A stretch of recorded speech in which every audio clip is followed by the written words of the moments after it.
الٹا جوتا سیدھا پاؤں۔ سینکڑوں برس ہوئے ایک نوجوان بادشاہ کے دل میں ایک نہایت انوکھا خیال آیا۔ آئے دن کی جنگ و جدل کو ختم کرنے کے لیے اس نے اپنی فوج کے تمام سپاہیوں کو چھٹی دے دی اور ان سے کہا کہ تم سب اپنے اپنے گھروں کو چلے جاؤ اور کھیتی باڑی کرو۔ چنانچہ تمام سپاہی اپنے اپنے گاؤں روانہ ہو گئے، لیکن ایک سپاہی ایسا تھا جس کا نہ تو کوئی رشتہ دار تھا اور نہ کھیت و کھلیاں، لہذا وہ سوچنے لگا کہ میرے پاس تو صرف بہادری کے چند تمغے ہیں اور خالی جیب، مگر یہ سپاہی تھا بڑا جری، چنانچہ وہ اپنی قسمت پر بھروسہ کر کے چل پڑا۔ رستے میں بہت سے جنگل اور پہاڑ ملے، لیکن یہ اپنی دھن میں مگن گاتا ہوا آگے بڑھتا گیا۔ وہ طرح طرح کے خواب و خیالوں میں مبتلا ہوتا رہا۔ کبھی وہ یہ تصور کرتا کہ اس نے بادشاہوں کے دشمنوں کو مغلوب کر لیا ہے، اور پھر یہ تصور کرتا کہ بادشاہ بذات خود اس کا شکریہ ادا کر رہا ہے، لیکن خواب و خیالی کے باوجود بھی کام کی ضرورت ہوتی، وہ فوراً دوڑ پڑتا۔ ایک جگہ پر ایک بھیڑیا بکری کے ایک بچے کو پکڑنے کے لیے جھپٹا تو سپاہی فوراً کھانس پڑا اور بکری کے بچے کو تیزی سے اپنی گود میں اٹھا لیا۔ بھیڑیا بھاگ گیا۔ بکری کا بچہ جس کسان کا تھا وہ بھی دوڑتا ہوا وہاں آ پہنچا اور سپاہی کا شکریہ ادا کرنے لگا۔ اس طرح ایک گھوڑا لگام چھوڑ کر بھاگ کھڑا ہوا۔ ہر طرف بھگدڑ مچ گئی۔ سپاہی نے تیزی سے دوڑ کر گھوڑے کو پکڑ لیا۔ اس دلیری کو دیکھ کر ہر شخص سپاہی کی تعریف کرنے لگا۔ ایک روز سپاہی نے دیکھا کہ ایک نہایت بوڑھا آدمی ایک بھاری گڈری اٹھائے چلا جا رہا تھا، مگر گڈری اتنی بھاری تھی کہ بوڑھا دوڑا ہوا جا رہا تھا۔ سپاہی نے لبک کر بوڑھے سے کہا، لائیے بڑے میاں، میں آپ کا یہ سامان اٹھا دوں، میرے بازو آپ سے زیادہ مضبوط ہیں۔ یہ کہہ کر سپاہی نے گڈری اٹھا لی اور بوڑھے کو بازار تک پہنچا دیا۔ یہاں پہنچ کر بوڑھا بولا، برخوردار، میرے پاس تم کو دینے کے لیے پیسے تو ہیں نہیں، جب سامان بیچوں گا تب کہیں پیسے ملیں گے۔ اس پر سپاہی بولا، مجھے کسی انعام کی ضرورت نہیں، یہی کیا کم ہے کہ میں آپ کے کام آ سکا۔ یہ جواب سن کر بوڑھا بڑا خوش ہوا، کہنے لگا، بہرحال میں تم کو ایک تحفہ دیتا ہوں۔ یہ کہہ کر اس نے اپنی گڈری میں سے ایک جوڑا جوتے کا نکالے اور سپاہی کو دیتے ہوئے کہا، ان جوتوں میں ایک خاص صفت ہے، میں تم کو بتائے دیتا ہوں کہ انہیں کس طرح استعمال کیا جاتا ہے۔ سپاہی نے جوتے لیے، پھر بوڑھے نے سپاہی کے کان میں کچھ کہہ دیا۔ اس کے بعد سپاہی وہاں سے روانہ ہو گیا۔ تھوڑی دیر میں وہ ایک گھنے جنگل میں پہنچ گیا۔ جنگل میں ایک درخت کے پاس اسے ایک شکاری بیٹھا دکھائی دیا۔ سپاہی نے شکاری کو سلام کیا اور کہا، کیا تم بھی میری ہی طرح کے کوئی سپاہی ہو جو اپنی قسمت آزمائی کے لیے آ نکلے ہو؟ اس پر شکاری بولا، تم نے جو کہا وہ کسی حد تک صحیح ہے، آؤ میرے پاس بیٹھو اور اپنے بارے میں بتاؤ۔ چنانچہ سپاہی اور شکاری بڑی دیر تک باتیں کرتے رہے۔ سپاہی نے اس عرصے میں خوب ہنسی مذاق کیا۔ پھر سپاہی بولا، بھائی مجھے تو بڑی بھوک لگی ہے، تم کدھر جا رہے ہو؟ شکاری نے کہا، پھر تو تم میرے ساتھ چلو، ہم دونوں مل کر کھانا تلاش کریں گے۔ چنانچہ دونوں آگے بڑھے۔ جنگل اتنا بڑا تھا کہ ختم ہی نہ ہوتا تھا۔ اتنے میں شام ہو گئی۔ شکاری بولا، اب تو رات بسر کرنے کے لیے کوئی جگہ تلاش کرنا چاہیے۔ اس پر سپاہی نے کہا، کاش کہیں کھانا مل جائے۔ دونوں آگے بڑھتے چلے گئے۔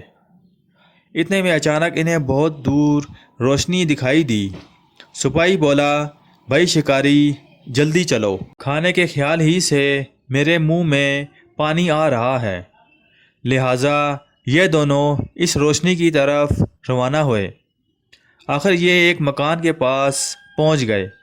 سپاہی نے بڑے زور سے دروازے پر دستک دی۔ ایک بوڑھی عورت نے دروازے سے جھانک کر پوچھا، کیا چاہتے ہو؟ سپاہی بولا، بڑی بی، ہم کو اندر آنے دو، ہمیں بڑے زور کی بھوک لگی ہے اور رات بسر کرنے کے لیے ذرا سی جگہ بھی دے دو۔ یہ سن کر بڑھیا چلائی، بھاگ جاؤ، جتنی جلدی ہو سکے بھاگ جاؤ، یہ ڈاکوؤں کا اڈا ہے۔ اس پر سپاہی بولا، بڑی بی، اگر ڈاکوؤں نے نہیں مارا تو بھوک سے مر جاؤں گا، بات وہی ہوگی، میں آ رہا ہوں۔ شکاری نے سپاہی کو روکنا چاہا مگر سپاہی نہ مانا، کہنے لگا، گھبراؤ نہیں، میں اپنی اور تمہاری دونوں کی حفاظت کرتا رہوں گا۔ ادھر بڑھیا کو ان دونوں مسافروں پر ترس آ گیا، چنانچہ اس نے انہیں آنے دیا، مگر اس نے کہا، تم دونوں جلدی سے چولہے کے پیچھے چھپ جاؤ، جب ڈاکو آ کر چلے جائیں گے تب میں تم کو کھانے پینے کو دے دوں گی۔ لہٰذا یہ دونوں چولہے کے پیچھے چھپ گئے۔ شکاری بولا، ارے یہاں تو بڑی گرمی ہے۔ اس پر سپاہی بولا، مجھے تو گرمی کی پرواہ نہیں، ہاں بھوک نے میرا دیوالیہ لکار رکھا ہے۔ اتنے میں بڑھیا آ کر بولی، چپ ہو جاؤ، وہ لوگ آ رہے ہیں، خبردار اگر جان عزیز ہے تو ذرا بھی آواز نہ نکالنا ورنہ مارے جاؤ گے۔ بڑھیا کے یہ کہتے ہی دھڑم سے دروازہ کھلا اور بہت سے آدمیوں کے چلنے کی آواز سنائی دی۔ ڈاکو اندر داخل ہو گئے۔ ڈاکو نے بڑھیا سے کھانا مانگا، جب تک بڑھیا کھانا لائے اس وقت ڈاکو نے گانے اور چیخنے چلانے کا سلسلہ جاری رکھا۔ اتنے میں بڑھیا کھانا لے آئی اور ڈاکو کھانے پر ٹوٹ پڑے۔ ادھر سپاہی کا بھوک سے برا حال ہو رہا تھا، چپکے سے شکاری سے بولا، یار میں تو اب برداشت نہیں کر سکتا، میں تو باہر نکلتا ہوں۔ اس پر شکاری نے کہا، ایسا غضب نہ کرنا، ہم دونوں کی جانیں چلی جائیں گی۔ شکاری نے سپاہی کو روکنے کی بہترین کوشش کی، مگر اتنے میں سپاہی کو اس زور کی چھینک آئی کہ وہ ضبط نہ کر سکا۔ چھینک کی آواز سن کر ڈاکوؤں کے کان کھڑے ہو گئے، سب چلانے لگے، یہ کون ہے؟ پکڑ لو، جانے نہ پائے، جاسوس ہے۔ چنانچہ تھوڑی ہی دیر میں سپاہی اور شکاری دونوں کو ڈاکوؤں نے پکڑ لیا اور ڈاکوؤں کے سردار کے پاس پیش کر دیا۔ ڈاکوؤں کے سردار کی ایک آنکھ پر کالی پٹی چڑھی تھی، اس کی صورت بڑی ہولناک تھی۔ وہ بڑے غصے میں چلایا، اچھا تم جاسوسی کر رہے تھے، جانتے ہو ہم جاسوسی کے ساتھ کیا کرتے ہیں؟ یہ سن کر سپاہی بولا، پہلے ہم کو کچھ کھانے کو دے دو، اس کے بعد جو جی چاہے کرنا، بھوک سے میرا برا حال ہو رہا ہے۔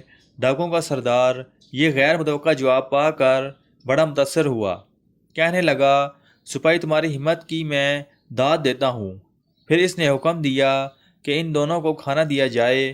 چنانچہ سپاہی اور شکاری دونوں کھانا کھانے لگے۔ سپاہی نے تو خود ڈٹ کر کھایا، مگر شکاری پریشانی کی وجہ سے کھانا نہ کھا سکا۔ جب سپاہی کھا چکا تو ڈاکوؤں کے سردار بولا، بس اب تمہارا وقت ختم ہو گیا۔ یہ کہہ کر وہ سپاہی کی طرف جھپٹا اور دوسرے ڈاکوؤں کو بھی لپکے۔ سپاہی نے خود یہ دیکھا تو وہ خود کو کھڑا ہو گیا اور اپنے دونوں جوتوں کی ایڑیوں کو رگڑنے لگا اور اس کے ساتھ بولا، الٹا جوتا سیدھا پاؤں۔ یہ الفاظ سپاہی کو اس بوڑھے نے سکھائے تھے، جس کی گڈری سپاہی نے اٹھا دی تھی اور جس کے صلے میں سپاہی نے بوڑھے کو ایک جوڑا جوتے دیے تھے۔ چنانچہ سپاہی کے منہ سے ان الفاظ کا نکلنا تھا کہ تمام ڈاکو جس جگہ تھے وہیں ساکت ہو گئے، ان کے پیر زمین میں چپک گئے، معلوم ہوتا تھا جیسے ان کو سانپ سونگھ گیا ہو۔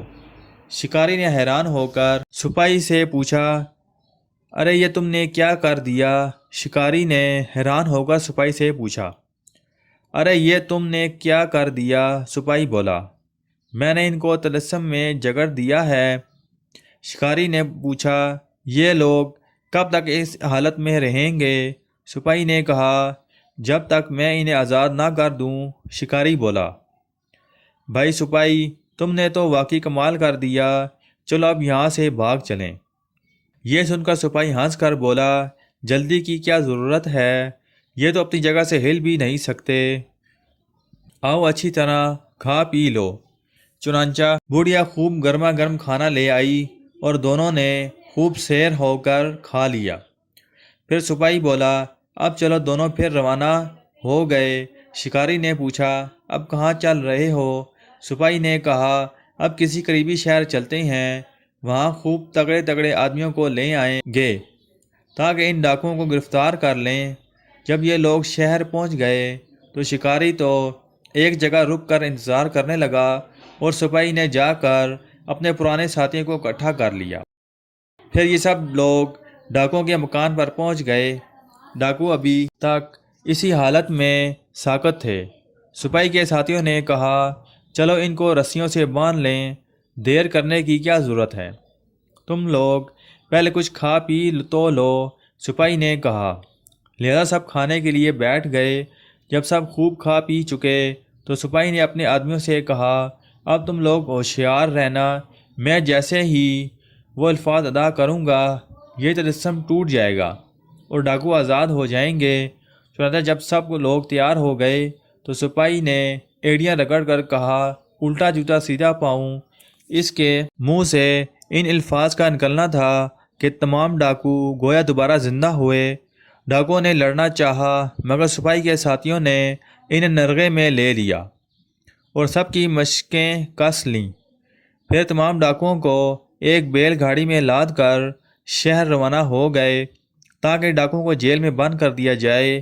سپاہی اور شکاری گاڑی کے پیچھے آہستہ آہستہ چلتے رہے۔ جب یہ دونوں شہر پہنچ گئے تو دیکھا کہ شہر کے لوگ ہار پھول اور جھنڈے لیے استقبال کو موجود ہیں۔ پوچھنے پر ایک شخص نے بتایا کہ آج بادشاہ سلامت شہر کا معائنہ کرنے آ رہے ہیں۔ سپاہی سوچنے لگا کہ چلو اب بادشاہ کا دیدار بھی نصیب ہو جائے گا۔ تمام لوگ تالیاں بجا رہے تھے اور خوشی سے ناچ رہے تھے۔ ہر طرف بادشاہ سلامت زندہ باد کے نعرے لگ رہے تھے۔ سپاہی حیران تھا کہ بادشاہ ہیں کہاں، آخر اس سے ضبط نہ ہو سکا اور وہ پوچھ ہی بیٹھا، مگر بادشاہ سلامت ہیں کہاں؟ یہ سن کر شکاری نے اپنے شکاریوں والا سبز لباس اتار کر ایک طرف ڈال دیا۔ پہلی بار سپاہی کے علم میں یہ بات آئی کہ دراصل وہ شکاری ہی ملک کا بادشاہ تھا۔ اس نے سپاہی کے ساتھ بڑی بے تکلفی سے باتیں کیں۔ بادشاہ بولا، اس کی فکر نہ کرو، مجھے تمہاری صحبت میں بڑا لطف حاصل ہوا، تم بہادر بھی ہو اور خوش مزاج بھی، اب تم ہمیشہ میرے ہی ساتھ رہو گے، تم ہمارے حفاظتی دستے کے کپتان ہوگے اور ہمیشہ میری اور میری رعایا کی حفاظت کرو گے۔ سپاہی بولا، جہاں پناہ، میں اپنی زندگی کا ہر لمحہ آپ کی خدمت کے لیے وقف کر دوں گا۔ چنانچہ سپاہی کو شاہی حفاظتی دستے کا کپتان بنا دیا گیا۔ بادشاہ جہاں بھی ہوتا سپاہی سائے کی طرح اس کے ساتھ رہتا۔ بادشاہ کو اس پر پورا اعتماد تھا اور رعایا بھی اس سے محبت کرتی تھی، مگر ڈاکو اور گنڈے اس کے نام سے ایسے بھاگتے تھے جیسے شیطان لاحول سے۔